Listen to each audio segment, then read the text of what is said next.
Hello. Sorry, I had to fix all my audio shit. Ugh. I know the feeling. Ugh. He So, he he's yawning. I'm I'm rather tired, I must say. It's 9 o'clock at night. Understandable. I haven't been back home long. I've had a very busy week. In fact, it feels like we haven't really talked actually. Yeah, I don't recall anything. Any time Yeah. we've talked. So I take it you've been busy as well.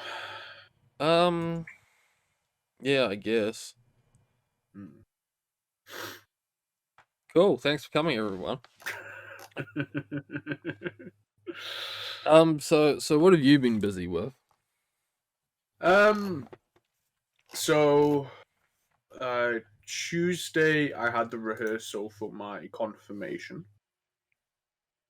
Wednesday I had the Feast of St. Peter and St. Paul. Thursday I had to go into Durham to do printings of the Order of Mass. Friday was the funeral. Okay, And we'll stop you there. You're gonna need to explain every single one of those. oh, okay, yeah. So, so pray tell, what is a confirmation? I recall that one being the first one. The confirmation is the final step of becoming a Catholic, basically. Um, it's like baptism, but when you're baptized, obviously, you're a baby, so your parents stand in for you. You know, um, a confirmation is you willingly doing it yourself. Um, so it's sort of the line between like an adult Catholic and not an adult Catholic, I guess. Um, yeah. So that's a confirmation. My confirmation is this coming Tuesday. So the rehearsal was a week before. And that was me, a Filipino woman, and 47 children.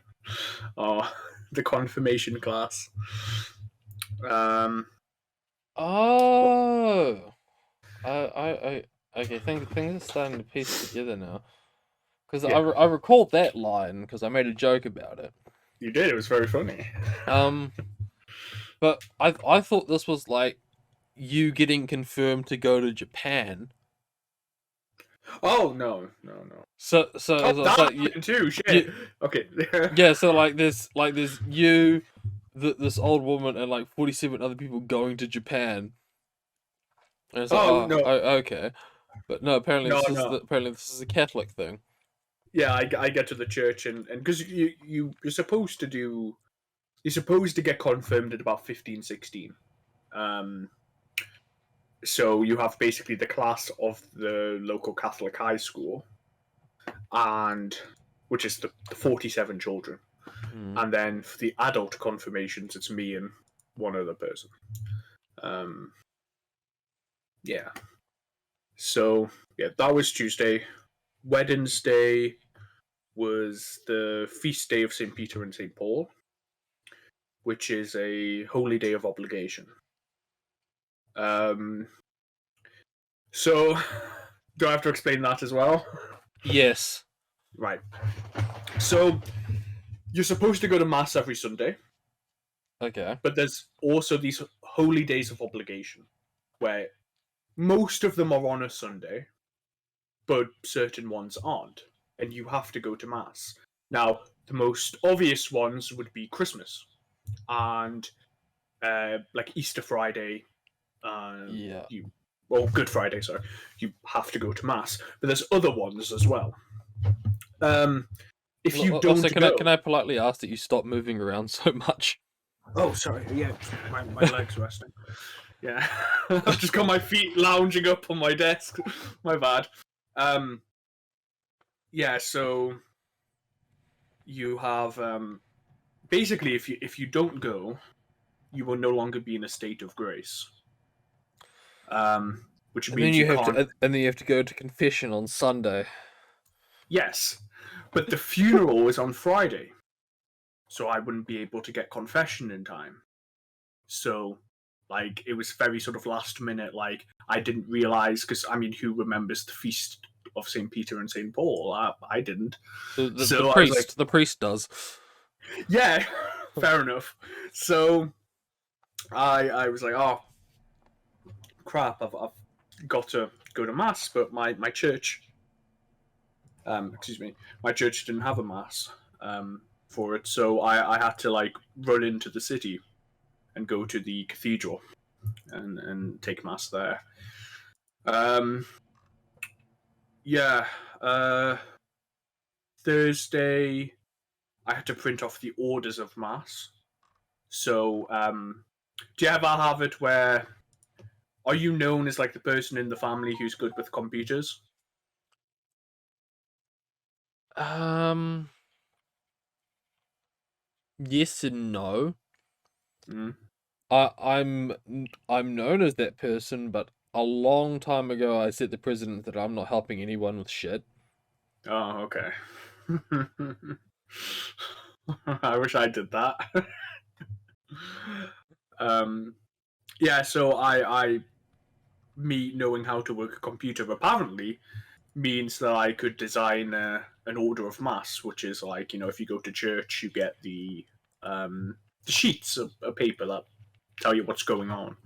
Mm. Um, I was in charge of doing that because my granddad didn't want to pay someone to do it, so I was volunteered for the task, and of course I've never done anything like that, so and it's for my nana's funeral. I didn't want to fuck it up, so it was a bit stressful, and then I had to print off like 50 copies of it. So my printer, obviously, like as soon as I need something desperately printed, my printer stops working. So I had to go to university in Durham and print it all off there, which ended up being a day thing because of technical issues. And then yeah, Friday was the funeral, um, Yep. which was it was like it was a beautiful service. Um, Yeah, you said it was I a sort of Latin mass thing, and I have no idea what the yeah fuck that is. yeah okay. Man, I'm very sorry for turning this episode into the Catholic corner. But Go for it. okay. Oh yeah, I forgot to say about Wednesday. Okay, I've experienced a lot of different masses this week. My normal mass, so Sunday church, is what you'd call a low mass, right? It's like 35, 40 minutes, all in English, standard, bit of singing, but it's not like it's not like the choir and the clapping and all that. It's just bit of singing, but you mainly you just do the stuff, right? It's everything you need to do. Um, you just do, and you receive communion. And that's the end of it. One priest does it occasionally. There's an altar boy as well, but that's it. So on the feast day of Saint Peter and Saint Paul, which was Wednesday, I experienced my first high mass, which had multiple priests, and the priests do the procession, and um, there was singers. Well, there was like a singer and a pipe organ and all that stuff. Basically, when you watch a film and you see a scene in a Catholic church, like it was like that, which isn't how my normal masses are. So that was my first sort of experience with a high mass. I was like, wow, this is really cool. Like all the responses, rather than you just saying them as you would in a normal mass, they're all sung. And but yeah, so the funeral was a Latin mass. Now, Latin mass is well, it's mass in Latin. um, but it's very rare these days. Basically, there was this thing called Vatican II in, I believe, the 50s, 60s. It was a conference in Vatican. And the big thing was that they introduced what was called the Novus Ordo, or the New Order. And it was a new way of doing Mass, basically. So basically, prior to 1950, all church was in Latin. Didn't matter where you were in the world. If you went to a Catholic church, it was in Latin. And it was done the same way. After about the 1950s, whenever Vatican II was, it began to be performed. It essentially allowed the performing of Mass in the native language, you know? So if you're in South America, it'd be in Spanish or Portuguese, you know? Here it'd be in English. So that's quite a very recent thing that Catholic Mass is actually performed in English.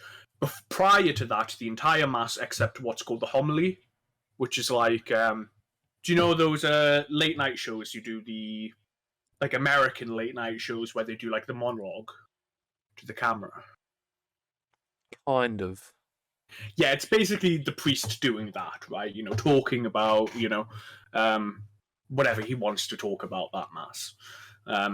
You know, recent ones would be something like the Ukrainian conflict, you know, or things regarding immigration, stuff like that. In America, I assume a lot of homilies are going to be about the abortion ruling. You know, that's kind of what a homily is. That would be in English or whatever language you know, was spoken in that area. But the entire rest of the Mass would be in Latin. But for 70 years, basically, the church has allowed Mass to be performed in whatever language that country decides. And over 70 years, the usage of Latin has slowly decreased. To now, it's very rare. And it's even a little bit outcasty. You know, it's very traditional to try and do a Latin Mass. For me, in the entirety of my metropolitan area, which is about 1 million people, there's one church that does a Latin Mass. Just one. And there's like, you know, for context, there's probably at least 80 other churches, Catholic churches. So they're quite rare now. That's fucking crazy, though. What do you Imagine mean? having like 80 churches in one area. I mean, it's about 1 million people, you know. It's still hard to fucking wrap my head around, especially for one specific denomination. Oh yeah, yeah. I probably live within a mile of at least, like, all denominations, probably at least 10 churches. Within a mile. Actually, probably more than I think there's like 10 churches in my entire city. that. Yeah, I mean, you know, a lot of them here, obviously, there's more Anglican, you know, Church of England churches. And then you've got Baptist and Methodist and Lutheran. And then you've got all the black people churches. I know there's like a name for it, but they all have like really complicated names, like the Community for the World Governing Jesus and just the jive churches. Yeah, I didn't want to say it, but like, you know, that type of church. Although as well. that's technically the closest one to me is like just down the road is the fucking Samoan Assembly of God. yeah, names like that. Yeah. It doesn't tell you anything about, like, well, okay, I guess that one tells you it's Samoan. Yeah. But a lot of these ones, they don't tell you. It doesn't tell you anything about what goes inside. It just. But yeah, it's a great church though because it's the cheapest fucking car wash in the city. Like Really? every like if I go down there in like another 4 hours with a You're washing gold car? with like a gold coin, I can get a car wash. That's great. But yeah, sorry. Yeah, so Latin Mass is very rare, and priests these days don't have to learn how to do a Latin Mass now. So, but my nana, always went to a Latin Mass throughout her life, and And in the 60s and 70s, even though there was the English mass, there was still plenty. Basically every priest trained before like 1955 had to Yeah. learn to perform the mass in Latin, and many after as well. It's been a gradual phase out. So in the 70s, 80s, it was still pretty easy to go to a Latin mass, but yeah, these days in the church, trying to connect with the kids and whatever. Even though I will say most young people I know who go to church are probably more traditionalist than the older people. It's the boomers that want all the clapping and all the grooving and all that. I swear the only people I've seen wear veils in church have been women like under the age of 23. That's But probably because they're the ones still with their virginity and shit. I don't know. Fucking get in there. literally sacrilegious. It's that is not sacrilegious. That is exactly the entire point of this. Like it's as the saying goes, it's like you won't find your wife in a fucking nightclub. I guess, yeah. Okay, right. Yeah, I've got a lot to say now. I don't want Catholic Corner to drag out too long because I'm not done yet. So, okay, so we had to get a Latin mass. We found a priest who was willing to do a Latin mass, but then we had to find a church because it's all at the discretion of the bishop and of the churches. So we But found. at the same time, I can't imagine this is. It's one of those bad optic things, you know. Yeah, yeah. I Like, mean, the bishop in my diocese, the Diocese of Newcastle and Hexham, as far as I know, does allow the Latin Mass. But like certain bishops don't allow it within their territory. But yes, I believe for a funeral, yeah, like, but it's a rare request, because you do now have people who are in their 70s who have maybe never experienced a Latin Mass. If they were one of the first to go to an English Mass, that's maybe all they've lived through. So it's quite it's a notable thing, and I will say that pretty much everybody at the funeral who was like under the age of 50 had said that it was their first Latin Mass. That they'd never been to one before, and they'd been to funerals before. So, but it was it's performed differently. Basically, Vatican II, the conference, also changed the order of mass and the things you would do. And okay, I do find it hilarious that it is called Vatican II, though. yeah, there was a Vatican One, the sequel, Vatican II, bigger, badder. It's always gonna bring me back to that shitty fucking joke that was around a few years back. If like X was so great, why is there no X2? It's like, well, checkmate, bitch. There is a fucking Vatican II, Okay, so and it's dubbed. just as a test, right? Just to see, what direction would you say the priest faces?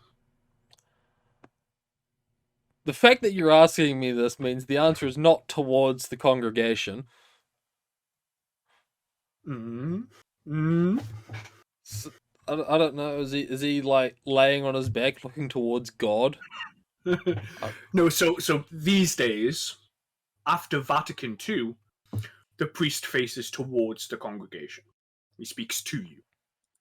But before Vatican II, the priest actually in a Catholic church, I have to specify, faces away.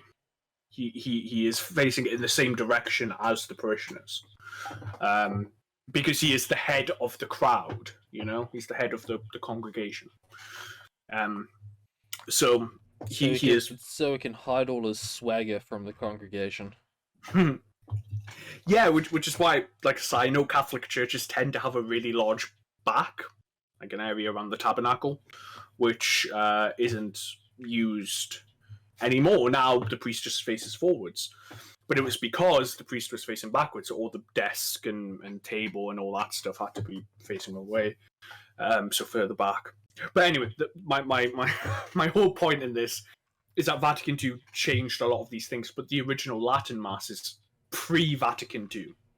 So everything basically the Mass of olden times, So it was my first time ever experiencing that.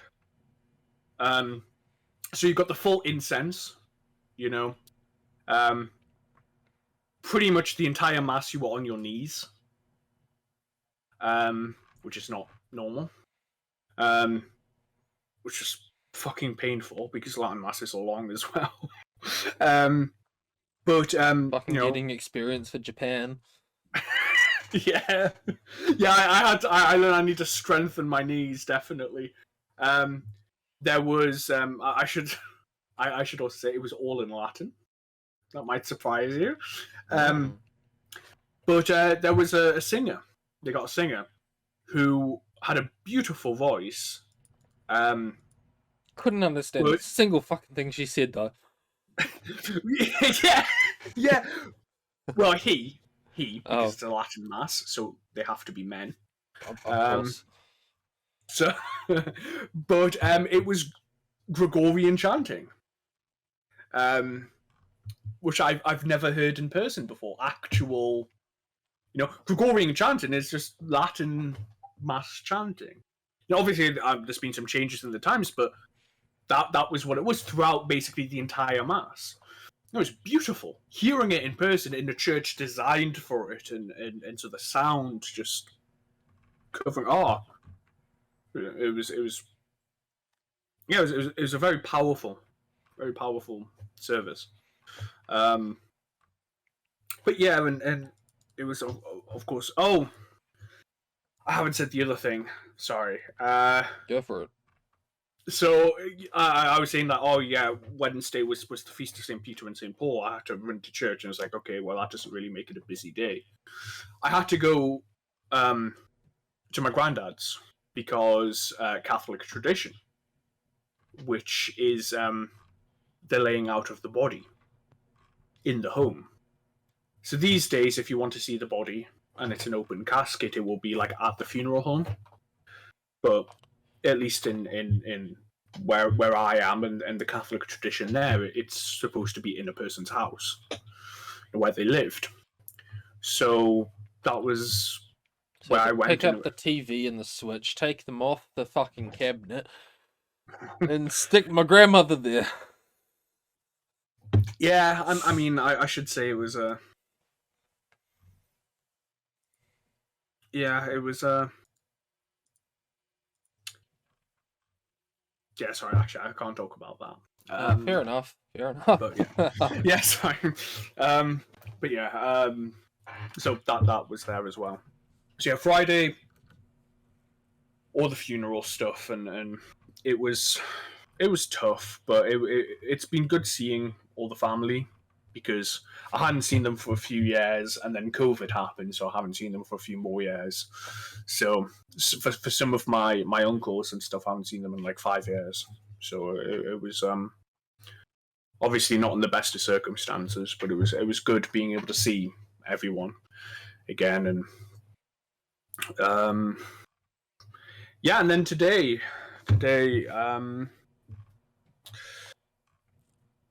I went out today, so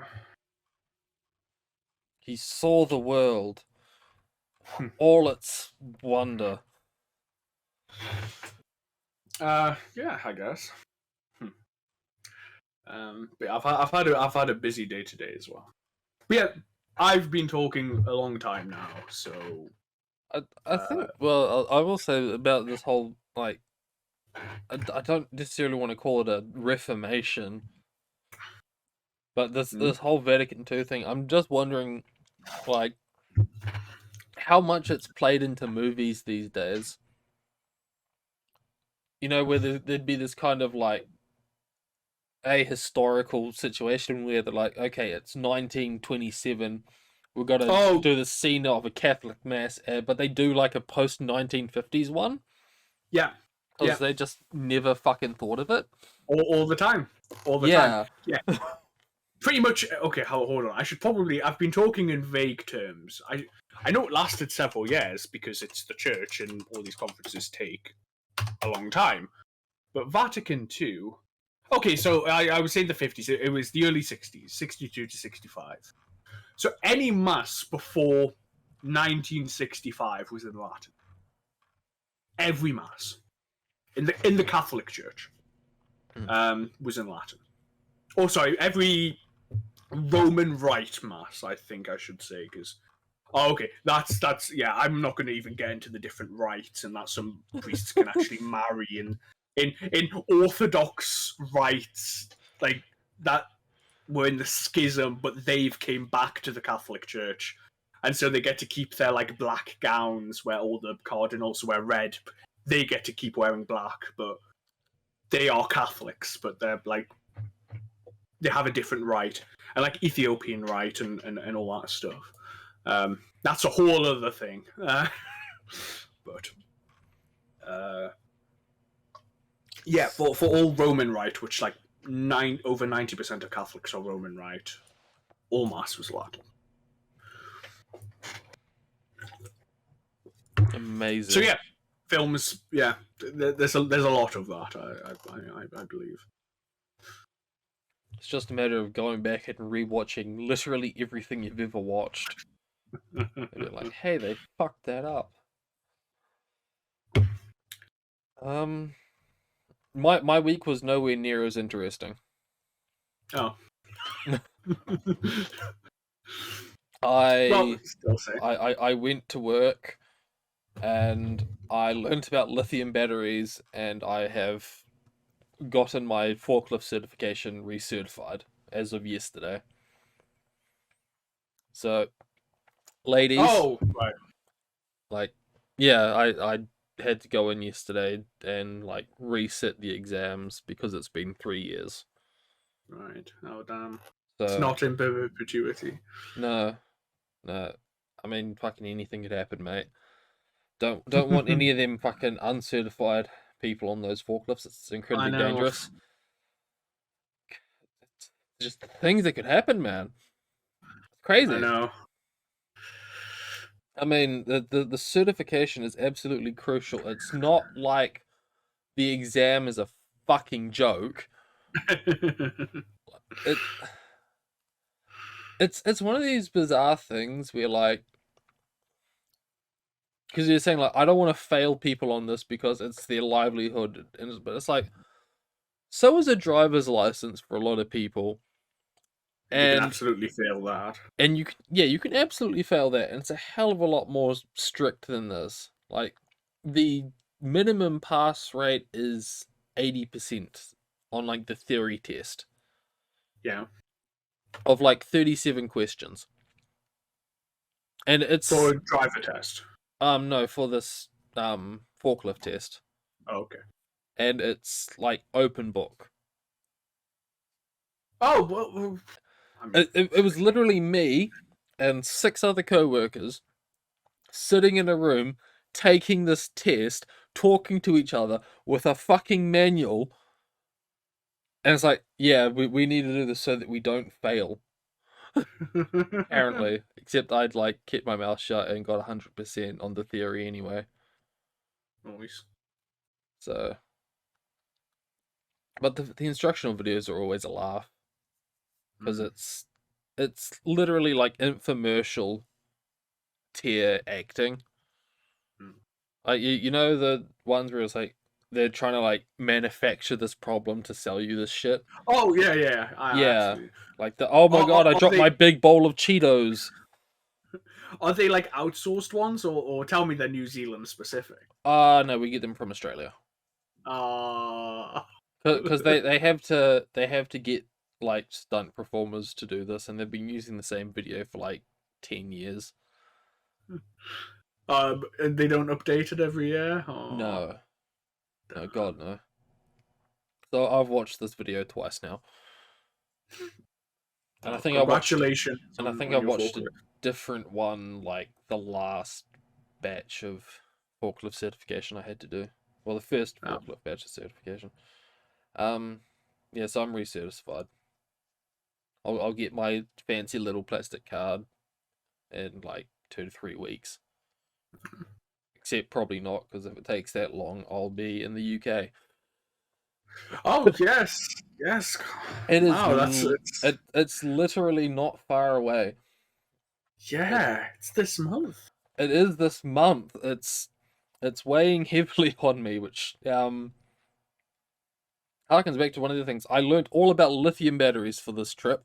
Yes, tell me about lithium batteries. Oh, okay. So you can't. There's a lot of rules about bringing them on fucking planes.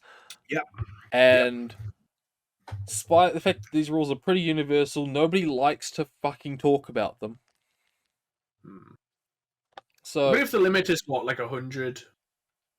It's like 100 megawatts, milliwatts, watts. no, so the limits that airlines put on them is the devices cannot contain more than 8 grams of lithium and have like a discharge rate greater than 160 watt hours. Oh, okay, right. Which to the layperson means fucking nothing. Yeah.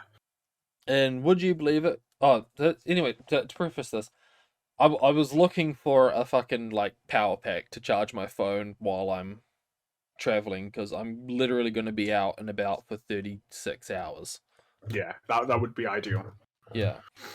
So I've got these restrictions. Like, okay, I'll go on Amazon and like look around, and absolutely nothing has these like specifications and the details. Yeah. So it's like, okay, rather than buy one, like online, I'll go into town on Monday and like go to the electronics shop. I don't know how to describe this one. I think maybe Micro Center would be the best comparison for our foreigners. Hmm. But there's like a new electronics shop in town opened up, which is like the first time I've ever seen like a walk-in store that sells graphics cards. Oh, right. Yeah, like it's got like actual computer components and shit, Yeah. as well as like phones and accessories. So I We have a went couple of in, those, but sorry. like, so I went in, like had a look around, and then went up to the checkout and like asked the guy if he has any experience with finding out this shit, and he's got not a fucking clue. He's sitting there like just googling shit. Like he's looking at the catalog for the store he's in on the website for the store and just scrolling through the products, like looking through details. Like, no man, it doesn't say anything about fucking how much lithium's in it. Based Googler. And then he asks his like coworker, who's supposed to be hot shit because he worked at. It's called JCar. It's like the hobby electronics store. Like the comparing, like it sells like solenoids and wires and panel like circuit boards and shit. Oh, okay, I know what you mean. Yeah. Yeah. So like actual electronics. Yeah. And I'm sitting there, he's trying to sound authoritative, but at the same time, I know he's full of shit. Because he's like, oh yeah, man, you'll basically find nothing that has only at least like less than 8 grams of lithium in it. Because he's like, oh, he Googles a fucking AA battery, like a lithium ion AA battery. It's like, yeah, this weighs 42 grams. Like, yeah, lithium's light, but like this is packed full of lithium, so like there's no way you're getting more than a AA battery. Oh, and I'm sitting there just like I'm nodding because it's like, okay, I I can't prove that you're wrong, but I know that you're wrong Yeah. because I can tell you now that the battery in my fucking phone has more charge than a AA battery, Yeah. and they'll let me take that on a plane. Mm. And he's like, yeah, so like this is like a AA battery weighs this much, and these power packs are basically just a bunch of AA batteries stacked together, which is kind of true. So I walk out of there and I go to where he used to work because it's just down the road. And asked his former co-workers, and they'd never heard of this problem either. That they'd never had someone coming in asking how much lithium is in this shit. And it's around that point I came to this conclusion that if nobody fucking knows how much lithium is in this shit, border security is not going to fucking know either. Yeah. And I could probably just sneak in whatever I wanted, and they'd be none the fucking wiser. I must say, because I've had to be looking this up as well. Oh, we'll get to the answer soon. Oh, sorry. Yeah, So, continue. at that point, I decided, yeah, fuck it, I'll just buy the biggest one they have, and go on my merry way. And then I get home, and I finally have the epiphany of what I should have done in the first place is Google how much lithium is in a lithium battery. And it turns out this is a problem that postal services have a lot. Yeah. And they have a handy little equation. And this is, while the equation's easy, the fact that it has to be an equation and not Yeah. something that's just on the back of the fucking box for this shit boggles the mind. But it's safe to say that the ballpark for these like power packs is it's about 0.3 grams of lithium to every ampere, which Right. they're usually measured in milliamps, so 1,000 milliamps to an amp. Ah, okay. So like 5,000 milliamps. Yeah, 5,000 milliamps would be 5 amps, which is 0.8 or point, I don't know, math. That times 0.3. Hmm. So the biggest power pack I can find, at least for the scope of a phone charger sort of thing, is 20,000 milliamps, which is about 6 grams of lithium. Yeah. So it really doesn't matter what you're buying. Like it is one of those situations where even if they don't say it, everything commercially available is going to be within the scope of what you can use anyway. Hmm. Until you start looking at like portable car chargers or something, which gets to about 40,000 milliamps or something. Yeah, so I'm just searching something up because I need to refresh my memory on this before I say something that I might immediately be. Well, I mean, being wrong is part of the learning process. So okay, yes, so when I one of the things I asked when I bought my MacBook was, can I take this on a plane? And like, of course you can, but yeah, they explained it, but they used watt hours, which is what I was searching up because I knew it was something like 100 watt hours. This was about what they said was the max, and then basically I just wanted to clarify that for myself. Yeah, I don't remember the exact numbers, no, but it does fall under like high school physics, Yeah. like math. Yeah, not a thing too complicated, but seemingly too much for me and But you. yeah, Well, me at least. yeah, like it's nothing to really worry about. But yeah, the one rule is it has to go in your carry on.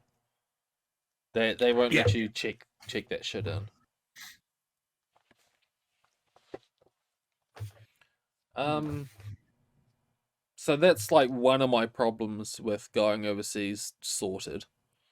Mm-hmm. Um, the other issue I'm dealing with now is money, like spending money, because it's a fucking headache and a half because it's not like I'm going to be stuck over there with no way to buy shit. It's just Yeah. this sort of like autistic math to try and like save a few bucks on like Yeah. fees. Yeah. Because I can use my debit card in the UK, Wait, but what? What's the provider? Not the uh, bank, but Visa, okay, yeah, yeah. yeah, I can use it overseas, but it's like a 2% fee on Mm, everything. yeah, So then it's more of like, okay, so that's it, and then you realize it's like, okay, that's kind of only effective up to about £200, I think, yeah, and then anything higher than that, I'm better off just getting a lump sum out and paying like a $20 fee. yeah, yeah. But then there's also this thing of like, do I want to be carrying around all of this money in the UK? And the answer is not fucking really. I mean, I yeah, mean, I mean, I'm not going to Birmingham anymore, but I'm still going to London. yeah, and the thing is that I think maybe even more so in London. But like, there's certain shops that don't even accept cash anymore. They are quite rare, but um, they do crop up that you pay by card or that's it. Yeah. Like, so Well, and this is kind of where we come to this really fancy thing that I thought was really neat. And they've got this like money card from a like travel shop in New Zealand. Basically, it's like an FPOS card, but you like load money onto it and you don't pay fees out the ass overseas. It's like, yeah, that sounds fucking great. but where are they making their good? Oh, on like fees at the beginning. So Right. like I pay $20 to put X amount of money on the fucking card. Yeah. And that's fine. The issue is I need to collect the card. They won't mail it to me, and it, we'll get to the real funky part of it in a moment, but so I need to go to their stores, and their stores are located in all of the international airports in New Zealand. So like there's one in Wellington, there's one in Auckland, there's one in Christchurch, and I think there's another one that's basically none of them anywhere near I am, but I will be passing by the one in Auckland on my way out. So the Right. idea like is, I fly into Auckland, pick up my card between flights, and then I'm on my merry way. Yeah. Makes sense. But they close at 8:30 at night, and I Mm. arrive in Auckland at around 10 to 8. And I do not feel comfortable having a 30-minute window to decide whether or not I get a shitload of money that I've loaded onto a card. Yeah. So this option's kind of like ruled out then and there.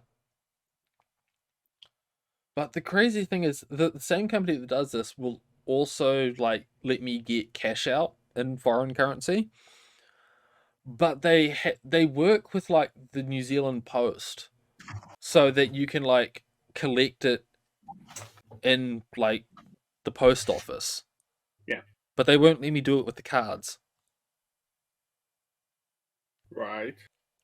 So I can like organize through this company like can I get like £1,000 and pick it up on Monday from like the post office down on Main Street, and they'll let me do that, but they won't let me pick up a piece of plastic. Right. Okay. Yeah. Yeah.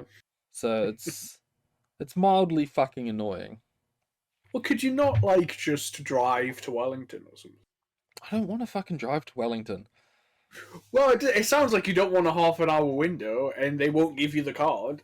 You know, Yeah, but just a suggestion. Like, yeah, it definitely is the one. It's one of those ones where I have thought about like, if I happen to be going down that way, sure, but I'm not going down that way, and no one's going down that way in the next couple of weeks.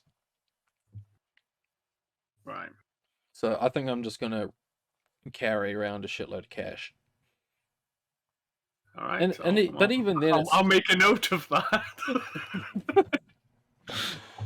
yeah. But again, it's one of those things. Like at the same time, it's one of those ones where I've thought about it, and I kind of see that most of the money I'm going to spend is pretty early on. Yeah. So it's a matter of like showing up with a shitload of money and quickly turning that money into stuff, and then carrying around stuff. Hmm. But yeah, that's my struggles with trying to organize shit. I must. I But mean, it'll be fine for you. Like yeah, you'll it'll have. be fine. Like even if I didn't bother with this and just like yeah, paid a 2% surcharge on everything, Yeah. I'm not gonna like be broke. Mm. Like the grand scheme is, I'm gonna say I might save $100, Yeah. But I which mean, sounds like a lot, but really not that much. yeah. But it's also it's $100. If you can be autistic Yeah, and save it, you should. yeah. Like I could. I mean, if I saved $100, I could literally buy 2 Ren figurines, 2 jars, and a whole bunch of baked beans. Absolutely. And we all want that. We all Absolutely. we all want the sequel, the long anticipated sequel. If I'm gonna do a sequel, I'd probably use like tin spaghetti instead. Or like alphabetti spaghetti. Like alphabet spaghetti, but not alphabets, just spaghetti. Oh, okay. Like Heinz tin spaghetti. No, I know. I was saying No, you know, to add on, to suggest alphabetti spaghetti. well, I haven't. I've never actually seen like alphabet spaghetti. At, at least in the last 20 years. I can't say I've seen it either. To be honest. Yeah, it's one of those things that did kind of just exist in like the late 90s. Where there was just this sort of like you like kind of like how vapes and fucking like legal highs worked, where innovation was faster than legislation, and there was just this Yeah, cowboy era of like food products targeted at kids, yeah. like fucking green and purple ketchup. Oh, yeah. They were a bit before my time. I do remember green ketchup. I've seen like pictures from the States of the purple ones though. So I'm searching up. Can I buy any alphabet spaghetti? It's still a thing. I can buy it at Tesco. I just never go past that part of Tesco. Yeah. I've never seen the alphabetti spaghetti at Tesco. No. Ugh. Well, yeah, I'm super excited. I mean, of course you are too. Um, but yeah, I cannot wait to hopefully see you for Pico Fest 2022. You won't see me. I'll be wearing a Sam Hyde mask the entire time Ah, okay, okay. How will you drink? with a straw. Ah, well thought out. Okay, right. That's all my concerns addressed. uh, I've. Do you know where we will be meeting? Have you figured out that? In London. Mm. um, Oh, I don't know. I have established I'll be around like at least on the second part of London after I've gone down south and shit. yeah. I'll be around Kingston area. Uh, Wait, no, let me Hammersmith. Sorry, I'll be in Hammersmith. just remind myself where Hammersmith is specifically. West Oh, of near Fulham. Right, yeah. right, yeah. Okay. Oh, Kensington, Fulham, Chelsea. Oh, you'll be staying in a little bit outside, but a fairly posh area of London. And then we'll go outside of there to go get drunk. It'll be amazing. I was gonna say you'll be paying London prices, but I mean, I guess you're from New Zealand, so might not I'll, be as I'll bad for you. I'll be paying fucking Auckland prices. Yeah. I mean I've bought 250 ml cans of Heineken from a concert. I know what I'm in for. Yeah, yeah. Okay, well, yeah. I mean, we'll just figure it out. Yeah, British Museum. You're British. Oh yeah. Oh yeah, Covent Garden. The But walk yeah, from Covent Garden. it is pretty crazy just thinking like how close it is now. Mm, You know, it when I started fucking planning this, it's like, oh no, it's fucking ages away, and it's yeah, like 3 months is not ages away. Like, three and weeks. well, no, I'm talking about like when I started planning. Like 3 months was not far away. It felt far away, but it was not far away. And now we're 3 weeks away, and it's really, really, really fucking close. Yeah,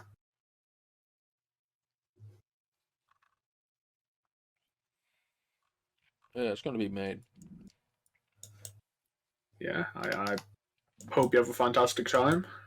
Um, I'm just thinking, like, I made a joke of like, oh, I can maybe bash out my Japanese embassy stuff while coming down, but based on how much tickets are to London, that might not be a joke.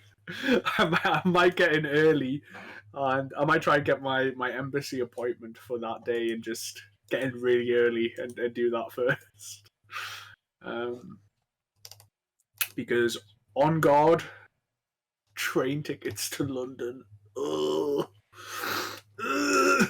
It still boggles the mind that it's cheaper to get from fucking Bucharest to London. Yeah, it is. I could probably fly to Amsterdam and from Amsterdam to London for less than the train to London. Probably. Oh, let's fucking look at it.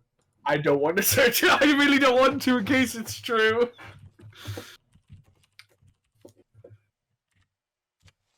Oh, not Newcastle, London, Amsterdam.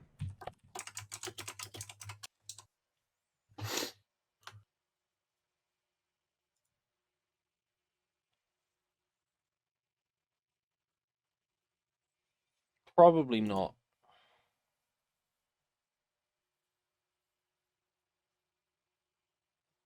Oh, I think I found one.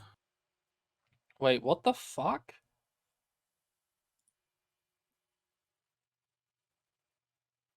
Oh, that's a return trip. Okay. Right, right. No, no, no. I was looking. It's like, why is this 22 hours long from Newcastle to Amsterdam? I've. Oh, okay. No, never mind. I thought I found something very funny, but it's less funny. I found quite a cheap one. That's a 9-hour flight. Um, and I thought it was DUB is the connection. I thought it was Dubai, but it's not. It's Dublin. So still 9 hours. I don't think I can swing that. Would it be cheaper to get from fucking Dublin to London? Yeah, no, literally, it is. I'm looking at it right now. Actually, is. Um, This is literally the fucking glass ceiling. Yeah, like if there was ever a fucking indication that London wants fucking brown and gypsy immigrants, but not fucking northerners, it's this. oh. Well, um, man, I'm sorry. I'm a bit knackered. Uh, That is very fine. is there anything else pressing? Um, 30 minutes before this podcast started, I played hentai mosaic Neko waifus. It's pretty good, and it costs like 70 cents. Will you link it in the description? Sure. Some people have Siseth. We have Moon. What? The discount code deals. Oh, no, I don't. I don't have the Polish gypsy fucking. Although I did watch this video about Songs of Conquest, and I'm not interested. Yeah, same. Good video though. Of course. Oh shit! Yeah, I'm. Oh, okay. Yeah, I'm fine to end it here. It'll be a short one. It is a short one. Thank you for coming, everyone. Thank you, everyone. Next one will be the last one for a considerable amount of time, and then it's probably going to be a long one. Yeah, very long. Well, All right. I have to actually take fucking notes, won't I? Because I'll forget half the trip by the time it comes to the podcast. I did that in Japan. When I went to Japan, I knew I would forget a lot of the stuff. The reason why I remember all this shit is because I wrote it down. Yeah. So I do recommend it. If you ever plan to talk about it. I'll probably have to take lots of photos as well. Yep. Because one, I do intend to take a selfie with every Greggs I find along the way. Two, I'm gonna have to start using Snapchat because it's gonna be the only way I can contact my family here. Wait, do you not have like WhatsApp or something? No. Okay. My stepmother only uses Snapchat and Facebook, and I'm not going back on Facebook. Yeah. So, I'm sorry, Meta. I refuse to use Meta. Yeah, no. Yeah, so I'm kind of going to get there because otherwise I just use like texts. So, I mean, fair enough. Yeah. well, I'll have to figure out how to use fucking Snapchat. Oh, it's easy. I'm sure it is, but I also really want to test that whole like screenshot notification thing. Oh, right. Yeah. It's because it sounds fucking crazy. Just like take a picture of the sun. It's like, oh, someone screenshotted that. Yeah. It's like crazy. All right. Yeah. Thanks for coming, everyone. Yeah, thank you all. Bye. See you guys. See you, Moon. Wee.